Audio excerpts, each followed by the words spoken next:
Hi, this is Dave Mosher, producer for Discovery Space. I know some of you guys are watching on YouTube, and I've seen some of your comments, and you're wondering who the heck is this guy. Once again, Dave Mosher, and I produce the space site for Discovery Channel. That's at space.discovery.com. And I do these videos just to give you a weekly preview of what I'm doing on the site, and also all the crazy surprises that happen during the week. So this is the weekly wrap-up. And first of all, I just want to tell you guys about Messenger. This is Mercury, obviously, and an unseen side of it that we've really never seen before. And the Messenger spacecraft has been flying out there, made its second pass on Monday, and got that really cool pic that I just showed you. Also, there was news of a big meteorite heading toward Africa. I'm sure you heard about it. It was going over Sudan, and some people thought it was going to hit the ground, some people didn't. Well, people tried to get pictures of it, but nobody really knows what it looks like. The best they've done is seen it from space using satellites, but it just looks like a couple pixels on a screen. It doesn't look like much, so we'll see if some pictures come out later, but so far there's nothing. Also, if you're watching Tuesday night's debate with John McCain and Barack Obama, you probably heard John McCain say a couple of times $3 million overhead projector. Now, I don't want to get political here, but I looked into it, and we have an op-ed piece up on the space site about this. It's by a guy named Jim Schweitzer, who worked at the Adler Planetarium, which John McCain was talking about. And this is the overhead projector.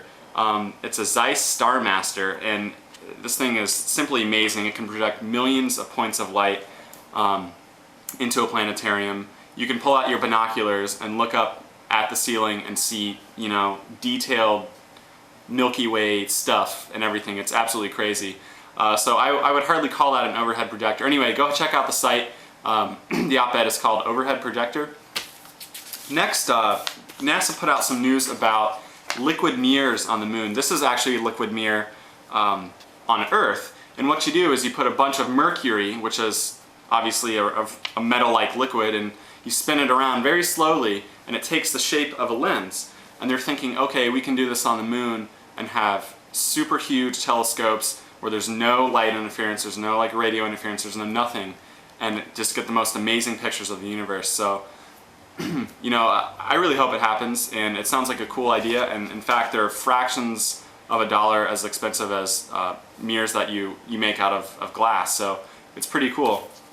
Also, on Friday, NASA had a little teleconference with reporters, and I chimed into that, and they're talking about the Mars Science Laboratory. It's pretty much a small car-sized rover. You know, the rovers currently on Mars, they're about the size of, I don't know, golf carts or something. But this is one they want to get up on next year, actually, but they're way behind. They're way over budget by at least 30% now. I think they're something like $1.9 billion, and it was supposed to be $1.5 billion, and that's going to grow even more. So, you know, all the economic downturn and all the crazy stuff happening on Wall Street, like, where are they going to get the money? Well, I think this is where they're going to get it, because they didn't say anything about how they're going to fund the Mars Science Laboratory's, you know, future budget, which is way over budget and way overdone. So we'll see what happens, but I'm thinking they're going to have to cut into some existing programs, which is not good, but what can you do when you have a $700 billion bailout and taxpayers are going to foot the bill? They're probably not going to be very excited about funding some science projects, so we'll see what happens. That pretty much concludes my weekly wrap-up here. If you guys are going to be in the DC area Monday or Tuesday, I will be down there. I'll be at the Smithsonian, I'll be at Carnegie Institution probably, I'll be at Space Telescope and Science Institute in Baltimore, and yeah, I'll just be all over the place. So if you are going to be down there, do shoot me an email at discoveryspace@discovery.com. That's discoveryspace@discovery.com, and thanks for tuning in.